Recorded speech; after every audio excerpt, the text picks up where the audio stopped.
ரம்ஜான் ஸ்பெஷலாக நாங்கள் வந்துட்டு ஒரு கேக் தான் ரெடி பண்ணியிருக்கோம். என்ன கேக் அப்படின்னா போர்பான் பிஸ்கட் வச்சுட்டு ஈஸியாக செய்யக்கூடிய, எல்லாருமே சின்ன பசங்க கூட டக்குன்னு செஞ்சிடலாம்.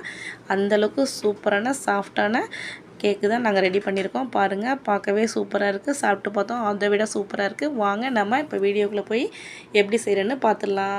டக்குன்னு செய்கிற இந்த போர்பான் பிஸ்கெட்டை வந்துட்டு போர்பான் கேக் வந்துட்டு நீங்கள் 2 பாக்கெட் நான் வாங்கியிருக்கேன் பார்த்தீங்களா. நீங்கள் 1 பாக்கெட் கூட வாங்கிக்கலாம், இல்லைனா 2 பாக்கெட் கூட வாங்கிக்கலாம்.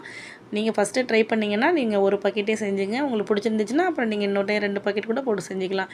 நாங்கள் வந்துட்டு ஃபஸ்ட்டு ட்ரை பண்ணுறதுனால 1 பாக்கெட் தான் போட்டோம். பார்த்தீங்களா, எல்லா பிஸ்கட்டையும் நான் போட்டாச்சு. மிக்சியில் போட்டு அரைச்சிட்டு வந்தாச்சு. பார்த்தீங்களா, இந்த மாதிரி பவுட்ரு ஆக்கிட்டு அதை ஒரு பவுலில் சேர்த்துக்கலாம்.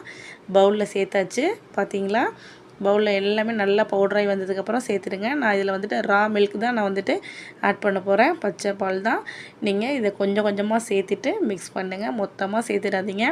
மொத்தமாக சேர்த்துட்டிங்கன்னா தண்ணியாக போய்டும். நம்மளுக்கு கொஞ்சம் திக்கான கன்சிஸ்டன்சி நம்மளுக்கு வரணும். அதுக்காக நான் கொஞ்சமாக வந்துட்டு பேக்கிங் சோடா போட்டு அதையும் சேர்த்து ஒன்றா மிக்ஸ் பண்ணுறேன்.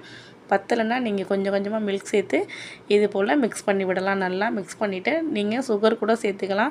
சுகர் இல்லைன்னா நீங்கள் நாட்டு சக்கரை சேர்த்துக்கலாம். நீங்கள் எத்தனை பிஸ்கட் எடுக்கிறீங்களோ அதுக்கு தகுந்த மாதிரி சுகரோ நாட்டு சர்க்கரையோ சேர்த்துக்கோங்க. திரும்பி மிக்ஸ் பண்ணி விட்டுட்டு பத்தலைன்னா திரும்பியும் மில்க் சேர்த்துக்கோங்க. எல்லாத்தையும் சேர்த்துட்டு இந்த பதத்துக்கு வந்ததுக்கப்புறமா நீங்கள் வந்துட்டு மிக்ஸ் பண்ணுறதை விட்டுருங்க.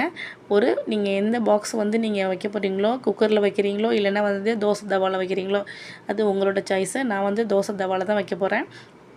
உங்கள்கிட்ட கேக் செய்கிறதுக்கான அந்த பாக்ஸ் இருந்தால் நீங்கள் எடுத்துக்கோங்க. அப்படி இல்லைன்னா நம்மக்கிட்ட இருக்க கொஞ்சம் திக்கான பாக்ஸ் கூட நம்ம எடுத்துக்கலாம்.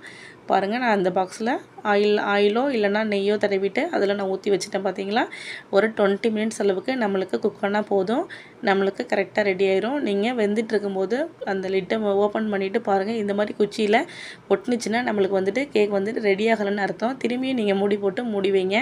திரும்பி ஒரு 5 மினிட்ஸில் ரெடி ஆயிரும். நம்ம ஆஃப் பண்ணிவிட்டு நல்லா ஆற வச்சிடலாம். உடனே நீங்கள் சூடாக எடுத்தீங்கன்னா, எங்கள்கிட்ட அவசரப்பட்டு சூடாக எடுத்தீங்கன்னா உங்களோட கேக்கும் நீங்கள் கட் பண்ணும்போது இடையில பாதி கட் ஆயிரும். நம்மளுக்கு முழுசாக ஃபுல்லாக கிடைக்காது. பாருங்கள், நீங்கள் கொஞ்சம் ஆற வச்சுட்டு பொறுமையாகவே எடுங்க. எங்கள் பசங்க நீங்கள் வெயிட் பண்ண மாட்டோன்னு சொன்னாங்க. அதனால டக்குன்னு எடுத்தோம். கொஞ்சம் கொஞ்சம் அங்கிட்டு இங்கிட்டு கட் ஆயிடுச்சு. நீங்கள் பர்ஃபெக்டாக வேணும்னு நினச்சிங்கன்னா இன்னும் கொஞ்சம் டைம் எடுத்து ஆற விட்டு பொறுமையாக சாப்பிடுங்க. அவ்வளோ சூப்பராக இருக்குது. வீடே வாசனையாக இருக்குது. பேக்கரி ஸ்மெல் கிடைக்கும் பார்த்தீங்களா, அந்தளவுக்கு ஸ்மெல் இப்போ எங்கள் வீட்டில் இருக்குது. பார்த்தீங்களா, எவ்வளோ சூப்பராக இருக்குது. எங்களோட குட்டீஸ்லாம் சாப்பிட ரெடி ஆகிட்டாங்க. ஆளாளுக்கு ஒரு பீஸ் தூக்கிட்டு ஓட போகிறாங்க. இந்த கேக்கை வந்துட்டு நீங்களும் வீட்டில் செஞ்சு சாப்பிடுங்க. பசங்களுக்கு செஞ்சு கொடுங்க. இந்த வீடியோ பிடிச்சிருந்தா கண்டிப்பாக லைக் பண்ணி சப்ஸ்கிரைப் பண்ண மறக்காதீங்க. தேங்க்யூ ஃபார் வாட்சிங்.